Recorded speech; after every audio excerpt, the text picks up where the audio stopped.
Mirëmëngjesi Agnesa, mirëmëngjesi për të gjithë shikuesit e Koha Vizionit. Sot do flasim për një temë të ndjeshme, për çdo ditë në jetën tonë të përditshme që po bëhet me ndryshimet klimatike, nga temperaturat që ndryshojnë brenda pak orësh, te moti e gjithnjë më i paqëndrueshëm. Kjo dukuri normal që po na shqetëson të gjithëve, po për të na folur më shumë për ndryshimet klimatike, këtu pranë meje është edhe profesori Ilir Morina. Mirëmëngjesi profesor, faleminderit shumë që je këtu me ne. Mirëmëngjes gjithë shikuesve dhe juve. Tregona pak çfarë nënkuptojnë këto ndryshimet klimatike kohët të fundit në vendin tonë. Ndryshimet klimatike janë duke ndodhur, nuk janë më ai procesi i sarmës.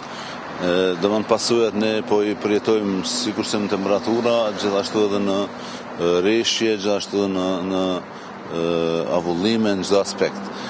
Problemi është viti 2024 ka qenë viti më i nxehtë historik mbahet mend, kurse 10 vitet e fundit janë 10 vitet më të nxehta që kanë ndodhur prej kohës para industrisë që quhet. Temperaturat janë ngritur në nivel global, domethënë mesatar janë 1.2 deri 1.3 gradë Celsius, kurse në Ballkan, veçanërisht Kosovë, Shqipëri, Maqedoni dhe këto viste tona, kanë qenë të 10 vite më të nxehta se Evropa, do të 1.5, ka kalu 1.5 gradë Celsius.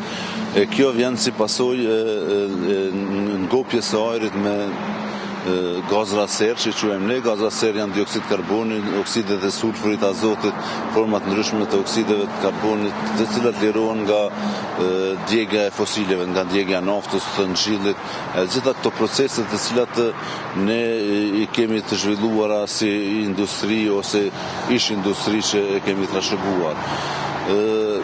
Ndryshimet do të ndodhin, do të shkaktojnë probleme edhe më të mëdha, për arsye se do të ndikojnë shumë në bujqësi, kemi rënje të rendimenteve, do të humbi shumë mëdha ekonomike në bujqësi, kemi rënje të cilësisë së ushqimit, kemi rritje të shpenzimeve, për arsye se duhet më ujit, kemi zvoglim të sasive të ujit, probleme të ndryshme të cilat do t'i vuajmë dhe kemi filluar t'i vuajmë për arsye se jo që Kosova dhe rajoni nuk ka ujë të mjaftueshëm për pije, po fal menaxhimit DOP dhe fal këtyre temperaturave do të thotë kemi shpesh mungesë, kemi ndërprerje, kemi probleme me trubullsira, kemi probleme me vërshime.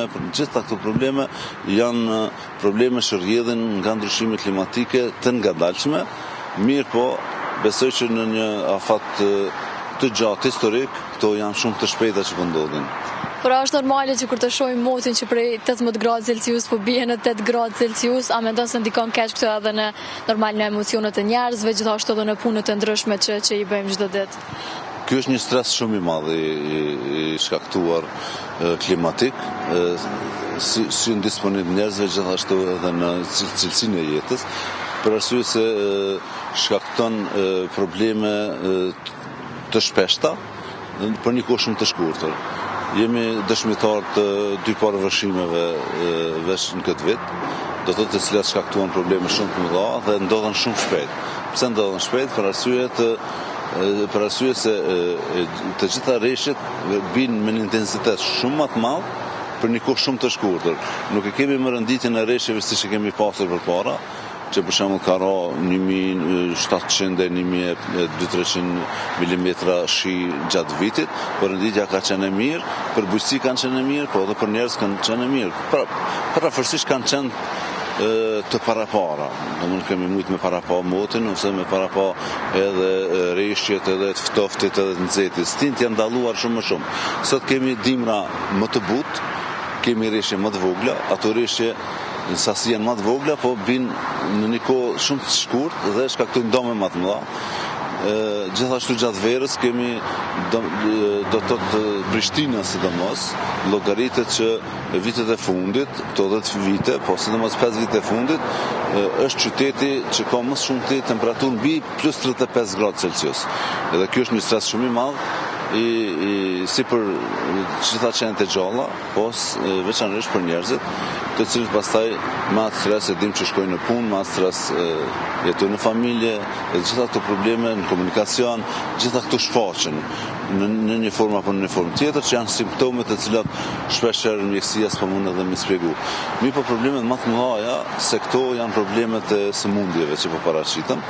Kemi shumë sëmundje kancerogjene, të cilat po shfaqen sidomos për shembull vitin e kaluar mbi 1500 raste të reja me kancer, dhe në këtë vit ka startuar shumë keq.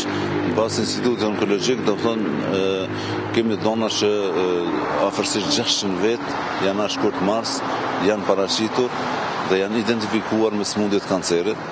Këto sëmundje të kancerit nuk vinë vetveteu, nuk kanë qenë përpara, po vinë nga presioni i madh i ndotjes së ajrit që po ndodh, i këtyre ndryshimeve klimatike, do të rrezatimi shumë të madh, valeve rrezatuese, i kontaminimit të ushqimit jo cilësor, pluhurave të mëdha, të gjitha këto së bashku, do thotë to mos proporcion i rreshjeve që e thash më herët, të gjitha këto probleme sjellin probleme dytësore ose sekondare, të cilat janë shumë më të rrezikshme, edhe si ndot sekondar, po edhe si shkaqe që rrjedhin si pasojë të këtyre ngjarjeve. Kështu që a mund të marrim masa, për shembull, në këto aspekte, masat janë të shumta të cilat nuk po merren. Fatkeqësisht qeveria dhe Ministria e Mjedisit thuajse fare nuk flet për këto probleme, nuk ka kurfar masa, nuk ka filtra për termocentrale, që dim që çdo ditë vjellin ashtu në thojza vdekje të njerëzve. Gjithashtu nuk ka edhe kontroll teknik të gazrave që dalin nga automjetet, janë mbi 400.000 automjetet regjistruara. Pastaj nuk ka kurfar masa ndaj shkaktarëve të fluhurit, pa marrë parasysh çfarë burime janë. Do të pa marrë parasysh janë restorante të cilat djegin lëndë të ndryshme apo vulkanizer servise që shpesh djegin edhe vajra të përdorura, goma, plastika, të cilat të gjitha janë lirojnë kimikale të rrezikshme për shëndetin. Pastaj nga zhurma, nga shumë faktorë të tjerë, ose nuk ka kurfar renovimi të rrugëve, kurfar renovimi ose gjelbrimi, mbjedhje të ndryshme, jemi pasivizuar të gjithë, do thotë, edhe qeveria, edhe njerëz, dhe të gjithë jemi vetëm duke ankuar dhe pasojat janë shumë të mëdha. Faleminderit shumë prof që gjete kohë sot me i ndonë të gjitha këto informata me neve, dhe gjithashtu një mesazh për të gjitha ata qytetarë që kanë paqartësi në ndryshimet klimatike. Nuk ka që atë kënë paqartësi, sepse ne jemi duke i ndjerë ato, qoftë me temperatura shumë të larta ose shumë të ulta, ndryshimi shpejt i tyre, qoftë me rreshje jo të rregullta, qoftë me probleme të tjera të cilat ne po i hasim, me rrezatimet nga dielli, me të gjitha këto probleme të shëndetit, në qoftë lëkurës ose të shëndetit të brendshëm, të gjitha këto janë faktorë të cilët janë probleme të cilat po shkaktohen nga ndryshimet klimatike. Faleminderit shumë. Ande për juve.